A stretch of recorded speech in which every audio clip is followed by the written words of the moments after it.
Si votre chien est omnibulé par la balle, que ce soit à la maison ou en balade, et que vous acceptez de jouer avec lui sans arrêt pour lui faire plaisir, bien vous verrez que vous lui rendez probablement pas service. Dans cette vidéo, nous allons parler du sujet de l'addiction à la balle. Nous verrons pourquoi vous ne devez pas prendre ce sujet à la légère et on essaiera de trouver des solutions ensemble pour régler cette addiction que pourrait avoir votre chien.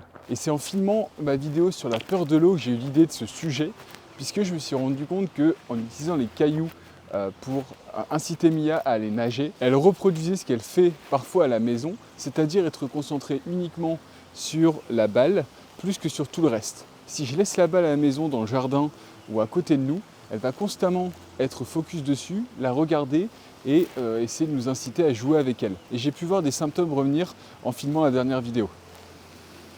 Et je pense qu'il est important de ne pas sous-estimer une addiction pour avoir son animal, que ce soit pour la balle ou autre chose. L'addiction a un impact sur sa santé mentale parce qu'il ne va penser qu'à ça. Et tout ça, ça peut créer un risque de blessure lorsqu'il se balade, parce qu'il est moins attentif. Ça peut créer des accidents et ça peut créer également, et c'est le plus probable avec la balle, une fatigue extrême où le chien ne va jamais savoir quand et comment s'arrêter. Et si on laisse ça arriver, ça peut également avoir un impact sur la relation qu'on peut avoir avec notre chien.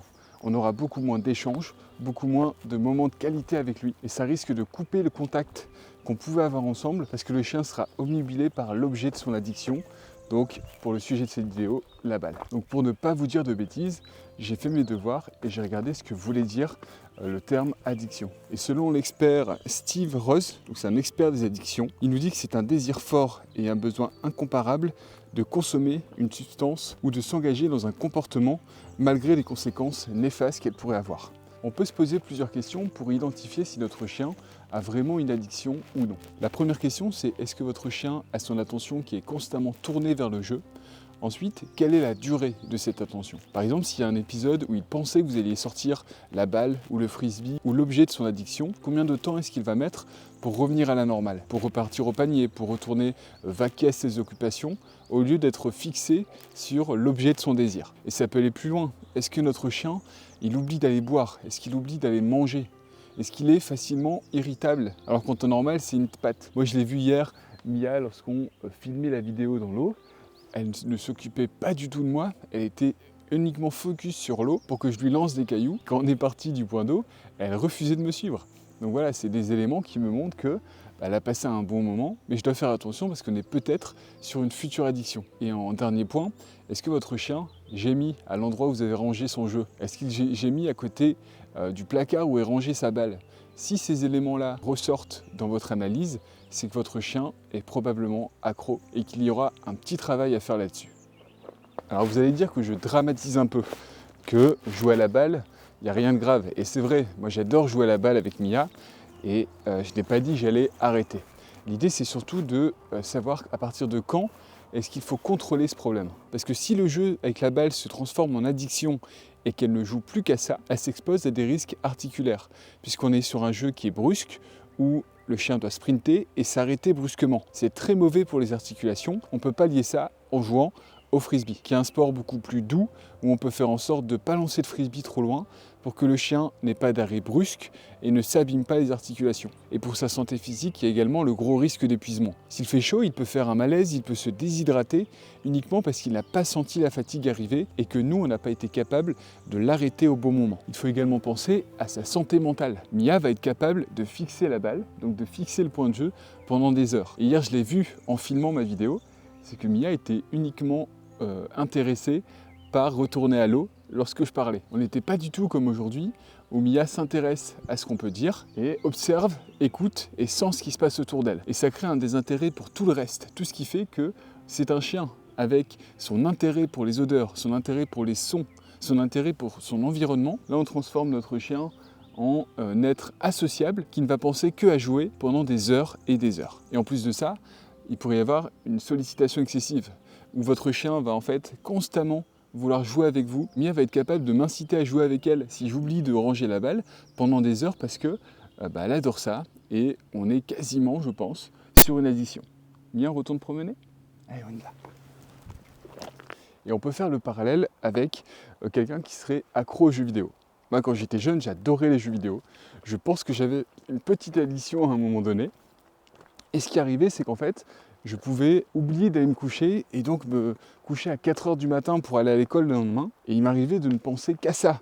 Je me souviens de vacances où j'ai passé 2 semaines à jouer aux jeux vidéo. Le problème, c'est qu'un humain, s'il ne joue que aux jeux vidéo et qu'il ne passe pas de temps à faire du sport pour se développer physiquement, qu'il ne passe pas du temps à lire ou à apprendre de nouvelles choses comme de la musique ou à cuisiner, on est sur une personne qui risque de ne pas se sentir bien dans sa tête puisqu'il ne sera pas équilibré. Mais on peut se dire que pour notre animal, c'est la même chose. Si on veut un chien équilibré, il doit sentir, il doit explorer, il doit sociabiliser avec les autres animaux et pas être uniquement concentré sur un seul jeu. Donc ce que vous pouvez commencer à faire, c'est ouvrir les horizons de votre chien. Et pour ça, il faudra diversifier les activités ludiques qu'on peut faire avec lui pour développer sa santé mentale et sa santé physique. Ce que vous pouvez faire, c'est lui apprendre des exercices via le clicker. Et ça, c'est très bon pour son développement mental, pour sa santé mentale. Et vous verrez que votre chien s'en portera très bien. Je vous ai fait un petit guide sur le sujet du clicker. Il est disponible dans la description de cette vidéo. Vous pouvez jouer avec lui à la balle pour développer son instinct prédateur, mais pas que. On parlait du frisbee tout à l'heure. C'est un super outil qui va lui développer sa coordination. Vous pouvez aussi le faire aller jouer dans l'eau pour développer sa structure musculaire, où il y a plein de jeux d'intelligence. Je vous en ai également présenté un il y a quelques semaines que j'avais fait moi-même. C'est un super moyen de faire réfléchir son chien pour qu'il se sente bien, pour qu'il soit bien dans sa tête et épanoui. Parce qu'en variant les activités, on va solliciter différentes parties du cerveau du chien et donc répondre à ces différents besoins de manière beaucoup plus équilibrée. Donc déjà, en termes préventifs, pour éviter l'addiction, je vous conseille de diversifier les jeux que vous faites. Alternez les jeux à la balle, au frisbee, les jeux d'intelligence. Vous pouvez jouer avec lui à tirer à la corde. Il y a plein de jeux qu'on peut faire avec son chien.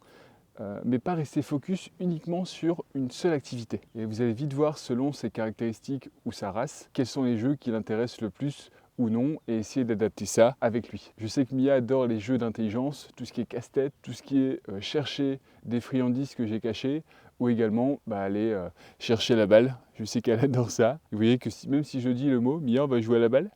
Voilà, on est sur probablement son jeu préféré, mais que du coup je fais avec parcimonie. Lorsque vous jouez à la balle, surtout faites attention, ne lancez pas la balle trop loin et de manière trop constante. L'idéal, c'est que votre chien ne s'arrête pas constamment de manière brute, surtout si vous avez un gros chien comme Mia, parce qu'il y a des forts risques en fait pour ses articulations, pour ses hanches, et si vous ne voulez pas avoir un chien qui vieillit mal et en mauvaise santé, l'idéal c'est d'éviter ça un maximum. Je le fais de temps en temps avec Mia, mais c'est vraiment pas mon jeu favori.